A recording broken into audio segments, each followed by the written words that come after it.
नमस्ते बच्चों, Narayana live class में आपका स्वागत है। आज का हमारा असाइनमेंट है रक्त और हमारा शरीर। रक्त और हमारा शरीर इस पाठ के कुछ प्रश्नों के बारे में आज हम चर्चा करेंगे। आज का पहला प्रश्न है, एनीमिया से बचने के लिए हमें क्या क्या खाना चाहिए। एनीमिया रोग ना होने के लिए हमें क्या क्या खाना चाहिए। तो इसका उत्तर है, एनीमिया से बचने के लिए हमें पौष्टिक और संतुलित आहार खाना चाहिए। अब पौष्टिक और संतुलित आहार, इसका अर्थ है, पौष्टिक का अर्थ है हेल्दी, और संतुलित यानी कि बैलेंस, जो आपके शरीर को सही खाना होता है वही खाना आपको खाना चाहिए। तो हमें प्रोटीन लोह युक्त और विटामिन युक्त खाना खाना चाहिए, जिसमें प्रोटीन होता है ज़्यादातर, जिसमें लोह युक्त और विटामिन होते हैं। वैसे फल, सब्जी, हरी सब्जी, फल, दूध, अंडा और गोश्त, ऐसे खाना हमें खाना चाहिए। दूसरा प्रश्न है, सांस लेने पर शुद्ध वायु से जो ऑक्सीजन प्राप्त होती है उसे शरीर के हिस्से में कौन पहुंचाता है। जो ऑक्सीजन हम लेते हैं उसे हमारे शरीर में कौन पहुंचाता है। तो इसका उत्तर है, सांस लेने पर शुद्ध वायु, शुद्ध यानी कि प्योर, शुद्ध वायु से जो ऑक्सीजन प्राप्त होती है उसे हमारे शरीर में लाल रक्तकण पहुंचाते हैं। इसका अर्थ ये है कि हमारे शरीर में जो ऑक्सीजन है उसे पहुंचाने का काम ये लाल कण करते हैं।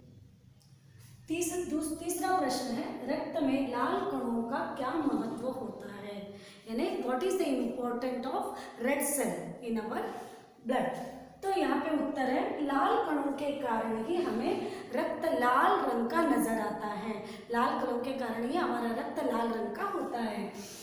ये कण शरीर के लिए दिन रात काम करते हैं। ये जो कण है लाल कण, वो हमारे शरीर के लिए दिन रात काम करते हैं। सांस लेने पर साफ हवा से जो ऑक्सीजन हमारे शरीर में आता है तो उसे शरीर के हर हिस्से में पहुंचाने का काम ये लाल कण ही करते हैं। और इनका जीवन काल 4 महीने होता है। 4 महीने 4 मंथ्स इनकी लाइफ होती है। ये है लाल रक्त में लाल कणों का महत्व क्या। चौथा प्रश्न है, पेट में कीड़े क्यों हो जाते हैं, इनसे कैसे बचना चाहिए, इनसे हम कैसे बच सकते हैं। तो ये कीड़े दूषित जल और खाद्य पदार्थों द्वारा हमारे शरीर में प्रवेश करते हैं। अतः इनसे बचने के लिए यह आवश्यक है कि पूरी तरह साफ से बनाए गए खाद्य पदार्थ ही ग्रहण करने चाहिए। कि जब आप खाना खाते हो तो जो खाना अच्छी तरीके से साफ बनाया गया होना चाहिए, और खाद्य पदार्थ भोजन से पूर्व अच्छी तरह से हाथ धोने चाहिए आपको। जब आप खाने के लिए बैठते हो तो आपके हाथ स्वच्छ साफ होने चाहिए, और जब आप शौचालय, आप वॉशरूम जाते हो तो वॉशरूम का यूज़ कीजिए, और बाहर बिना स्लीपर के मत घूमिए। पांचवा प्रश्न है, लाल कण बनावट में किसकी तरह होते हैं। इसका अर्थ ये है कि ये लाल कण होते हैं वो किस शेप में होते हैं, और how is the shape of that लाल कण। तो इसका उत्तर है, लाल कण बनावट में बालूशाही की तरह होते हैं। बालूशाही जो स्वीट होता है ना, जो राउंड सर्कल होता है, उसी तरह होते हैं, और गोल, और दोनों तरफ अवतल यानी कि 2 sides it will be like a press, वो प्रेस किए जैसा दिखाई देते हैं। इसका अर्थ है कि लाल कण शेप में, गोल शेप में होते हैं। अगला प्रश्न है छठा, रक्त की एक बूंद में लाल कणों की संख्या कितनी होती है। How many red cells will be there in our blood. इसका उत्तर है, रक्त की एक बूंद में लाल कणों की संख्या लाखों में होती है। इसका उत्तर अर्थ है कि इन हमारे रक्त में red blood cell, lakhs of blood cell will be there. अगला प्रश्न है 7वां, महत्वपूर्ण शब्द का विलोम शब्द लिखिए।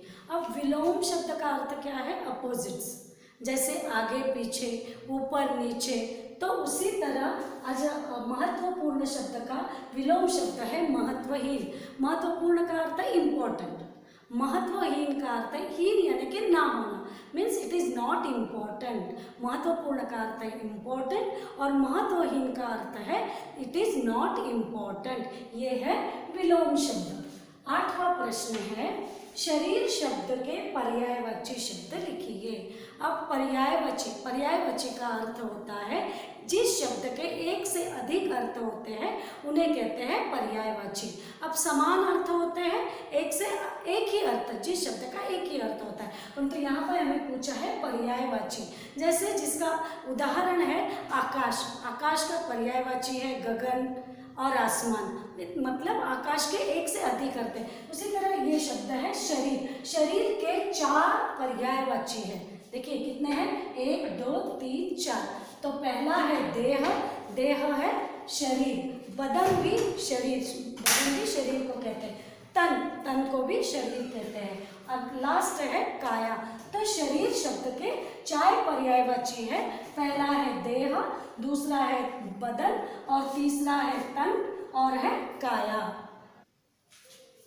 हमारा 9वां प्रश्न है हम शौचालय का ही प्रयोग करें और इधर उधर नंगे पैर न घूमे।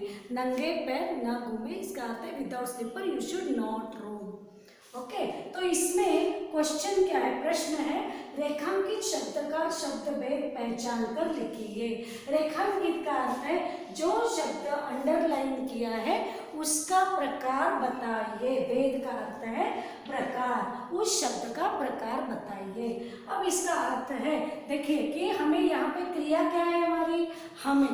अब क्रिया का डेफिनेशन क्या है कि जो काम हम कर रहे हैं उसे कहते हैं क्रिया।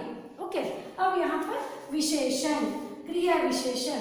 विशेषण का अर्थ है कि संज्ञा और सर्वनाम के बारे में जो शब्द बताते हैं उन्हें विशेषण कहते हैं। अब यहाँ पे हमने देखा है कि पहले क्रिया और विशेषण। तो क्रिया जो है, यहाँ क्रिया क्या है, घूमना। ओके, क्रिया है घूमना। तो कहाँ न घूमे, इधर उधर न घूमे। तो ये क्रिया के बारे में बता रहे हैं। ये जो शब्द है इधर उधर, ये शब्द घूमने के बारे में बता रहे हैं। आपकी क्रिया के बारे में जो शब्द बताते हैं उसे क्रिया विशेषण कहते हैं। जैसे कि यहाँ पर मैंने कुछ उदाहरण लिखे हैं, वो आप देख सकते हो। पहला है कछुआ धीरे धीरे चलता है। अब इसका मीनिंग क्या है कि टॉर्टोइज विल वॉक स्लोली। अब यहाँ पे क्रिया क्या है, क्रिया है चलना, चलता यानी चलना, वॉकिंग। तो वो कैसे चल रहा है, कछुआ कैसे चल रहा है, वो है धीरे धीरे यानी स्लोली। तो जहाँ पर क्रिया की विशेषता बताई जाती है उसे कहते हैं क्रिया विशेषण।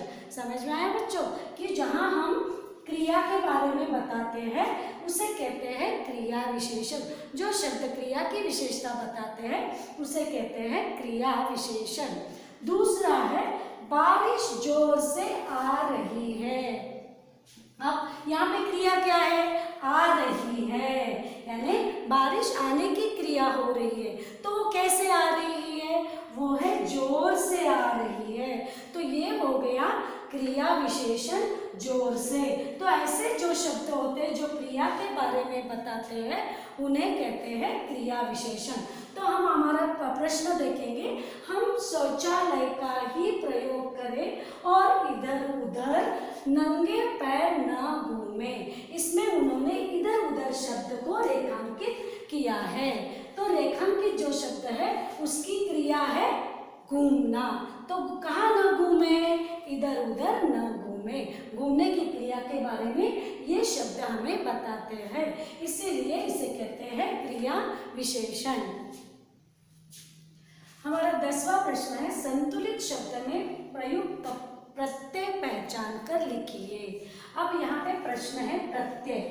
अब प्रत्यय का अर्थ होता है सफिक्स, यानी प्रीफिक्स और सफिक्स। इंग्लिश में आप देखते हो ना, उसी तरह हिंदी में भी उपसर्ग और प्रत्यय होते हैं। उपसर्ग जो होते हैं वो शब्द से पहले आते हैं और प्रत्यय जो होता है वो शब्द के बाद में आते हैं। तो यहाँ पर उन्होंने क्वेश्चन पूछा है संतुलित शब्द में प्रयुक्त प्रत्यय पहचानिए।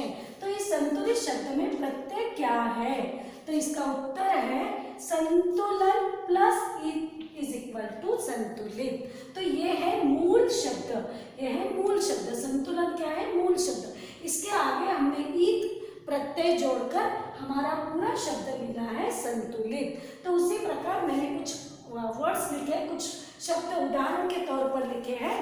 पहला है समाज प्लस ईत। हमेशा जब भी आप प्रत्यय और उपसर्ग लिखते हो तो जो मूल शब्द होता है उसका कोई अर्थ होना चाहिए, इस बात का ध्यान रखिए। तो दूसरा है समाज प्लस ईत, सामाजिक। धन प्लस वान, धनवान। तो यहाँ पे ये जो समाज, धन, ये शब्द है मूल शब्द, उसके साथ हमने प्रत्यय को जोड़ा है, इसलिए हमें एक नया शब्द जो अर्थपूर्ण है वो मिला है। धन प्लस वान, धनवान। पढ़ प्लस ई, पढ़ाई। तो इसी कारण जब हम मूल शब्द के साथ प्रत्यय को जोड़ते हैं तो एक नया शब्द जो अर्थपूर्ण होता है वो मिलता है। तो यहाँ पर मैंने आपको 3-4 उदाहरण दिए हैं। संतुलन के साथ अगर आप ईत जोड़ोगे तो संतुलित मिलेगा। समाज के साथ ईत प्रत्यय जोड़ोगे तो सामाजिक। धन के साथ आप वान प्रत्यय जोड़ोगे तो धनवान। पढ़ के साथ ई प्रत्यय जोड़ोगे तो पढ़ाई। तो इसका अर्थ ये है कि प्रत्यय हमेशा शब्द के बाद में आता है, उपसर्ग शब्द के पहले आता है। तो हमारा क्वेश्चन है संतुलित। इस शब्द में प्रत्यय क्या है? तो प्रत्यय है ईत, तो इसलिए 10वें प्रश्न का उत्तर है ईत। तो आज हमने रक्त और हमारा शरीर इस पाठ के जो प्रश्न देखे हैं, मैं आशा करती हूँ कि आपने ये अच्छे से पढ़े होंगे, समझ लिए होंगे। धन्यवाद।